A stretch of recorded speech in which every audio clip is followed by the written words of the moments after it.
Odkedy sa rázovití ľudia spod Tatier prvýkrát zadívali na nebesá, stáli im v ceste mohutné štíty a končiare. Dlho sa hádali o tom, ktorý z nich je najvyšší. Jedni tvrdili, že titul patrí Lomnickému štítu, iní ho prisudzovali nezameniteľnej siluete Kriváňa. Keď v roku 1838 jalšavský lesník Ľudovít Greiner uskutočnil svoje priekopnícke merania, výsledok všetkých prekvapil. Ukázalo sa, že najvyšším vrchom Tatier s výškou 2655 metrov nad morom je akési nenápadné, bezmenné skalisko uprostred Tatranského masívu. Taký dôležitý vrch musel dostať vlastné meno a tomu v rôznych obmenách vydržalo až dodnes. Gerlachovský štít. Nikto nevie, kto na Gerlach vyliezol ako prvý. V 19. storočí sa v jeho okolí pohybovali rôzni botanici a poľovníci striehnúci na kamzíky. Prvý zdokumentovaný výstup sa uskutočnil v roku 1868, kedy vrchol dosiahli rakúski geodeti v sprievode správcu Starého Smokovca. O výstupe zanechali zápis vo vrcholovej fľaši. Niet divu, že Gerlach zostal tak dlho neobjavený. Mnohí sa pri pohľade na panorámu Tatier doteraz nesprávne nazdávajú, že ide o vrchol týčiací sa nad veľkým kotlom. V skutočnosti to je kotlový štít, o viac ako 50 metrov nižší ako za ním skrytý Gerlach.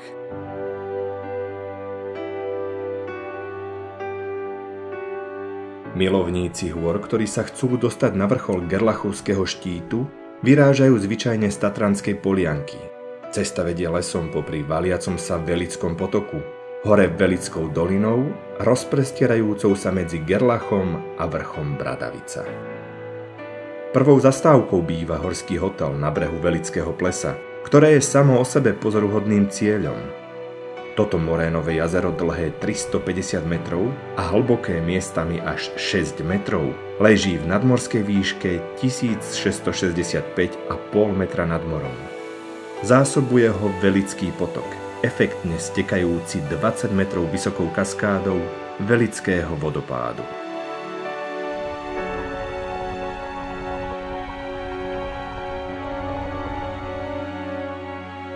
Od Velického plesa sa pokračuje po zelenej značke okolo Večného dažďa.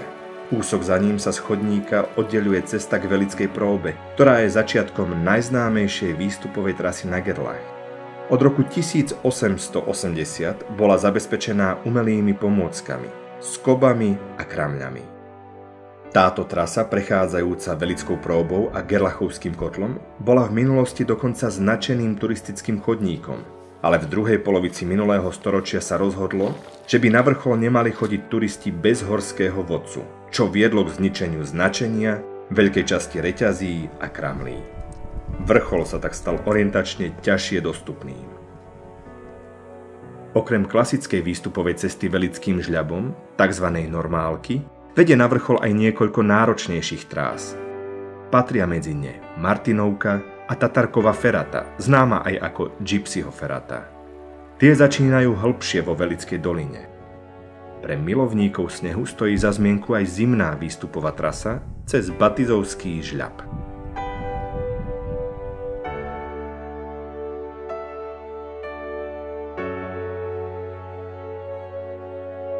Pár desiatok metrov za odbočkou k Velickému žľabu sa nachádza časť Kvetnica so zanikajúcim plesom rovnakého mena.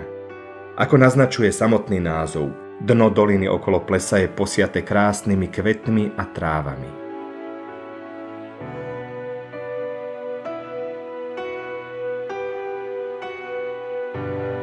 Rovnako ako Velické pleso, aj pleso Kvetnica a vyššie položené Dlhé pleso sú zásobované Velickým potokom, ktorý vzniká na južnom svahu Velického štítu.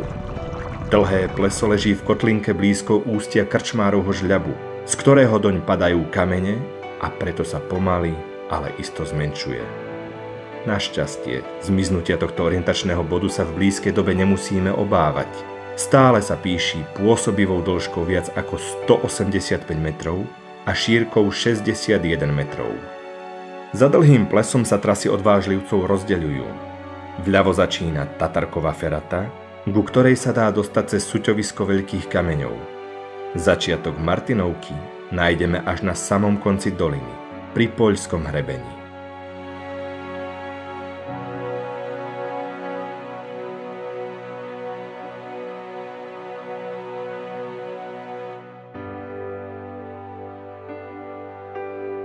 Turistu, ktorý sa zo sedla Poľský hrebeň vyberie po Martinovke, čaká krásna, exponovaná túra s horolezeckou obťažnosťou 2. až 3. stupňa podľa Medzinárodnej horolezeckej federácie. Trasa postupne prechádza hrebeňom cez Velický, Litvorový a Lavínový štít, Zadný Gerlach, ale aj mnohé menšie štíty, veže a vežičky až do Tetmajerovho sedla, kde sa opäť spája s Tatarkovou feratou. Za slnečného počasia sa z tejto cesty otvárajú úchvatné výhľady do Kačacej, Litvorovej a Velickej doliny.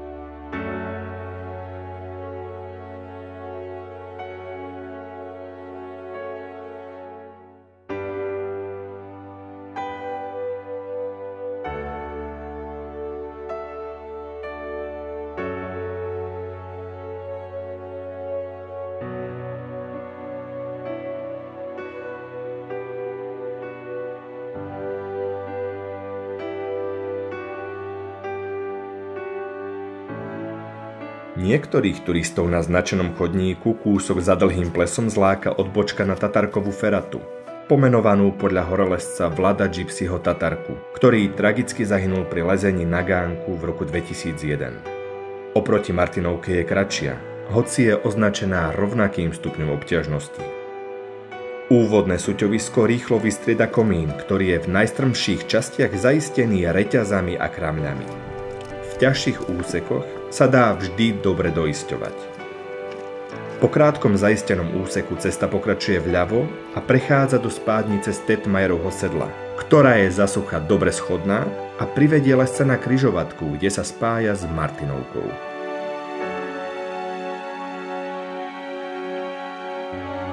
Z Tetmajerovho sedla čaká horolezcov posledný výšvih. Aj keď z diaľky pôsobí nevábne, nie je príliš náročný a vedie až na záverečný hrebeň.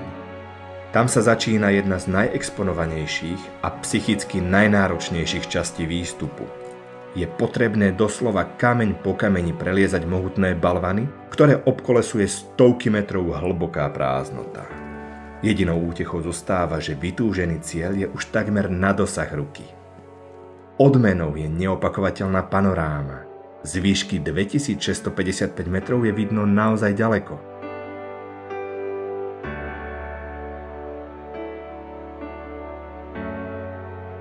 Zo strechy Tatier je nielen veľkolepý pohľad do dolín, ale aj jedinečná vtáčia perspektíva na ostatné vysoké štíty. Najbližšími východnými susedmi Gerlachu sú Opálová a Granátové veže, ktoré postupne prechádzajú severnejšie cez Bradavicu, Kupolu až po východnú Vysokú. Zo západu je najmohutnejším susedom Končistá, ktoré hrebeň postupne prechádza až k Batizovskému štítu.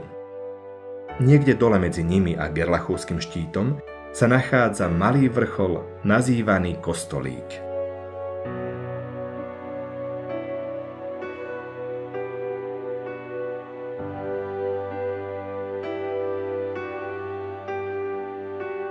Doteraz sme hovorili o výstupových trasách, ktoré začínajú vo Velickej doline, ale zaujímavú cestu nájdeme aj na opačnej strane Gerlachovského štítu, v Batizovskej doline.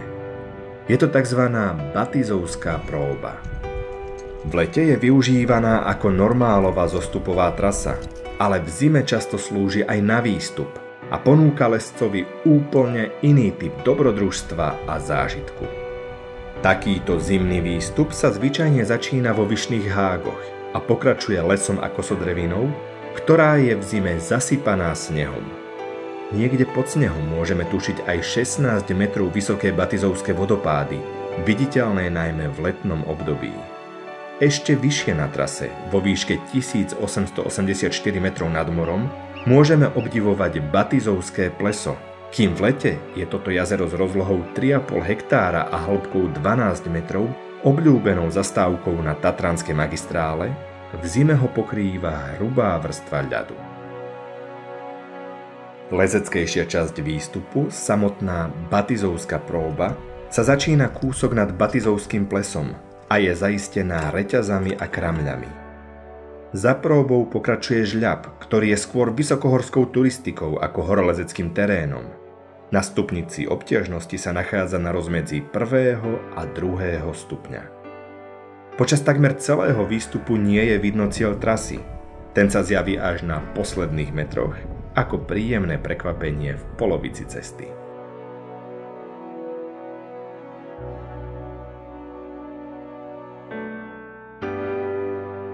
Za dobrých snehových podmienok je to krásna túra. Treba ale zdôrazniť, že zimný výstup si vyžaduje omnoho viac skúseností ako letný, a to najmä so snehom a lavínovým terénom.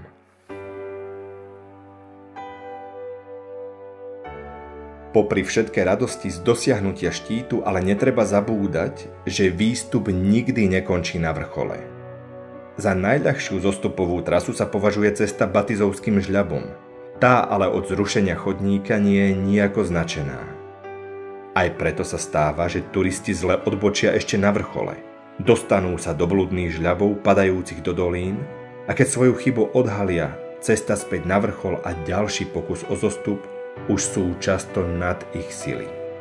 Také situácie môžu byť životu nebezpečné a preto sa treba pred túrou poctivo pripraviť a naštudovať si terén aj mapy.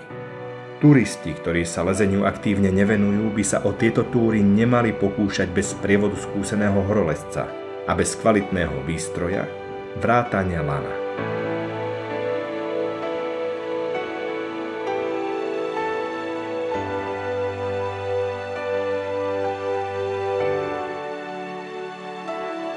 Ak všetko vyjde ako má, túra na najvyšší vrchol Vysokých Tatier, Karpát, ale aj celého Slovenska naplní človeka množstvom pozitívnej energie. Energie z dosiahnutého cieľa, utuženia priateľstva na lane, krásnych výhľadov, energie znovuzrodeného človeka, ktorý prekročil svoj tieň. Naplní ho však aj hlbokou bázňou. Bázňou malého a zraniteľného človeka oproti monumentálnym a nekompromisným horám.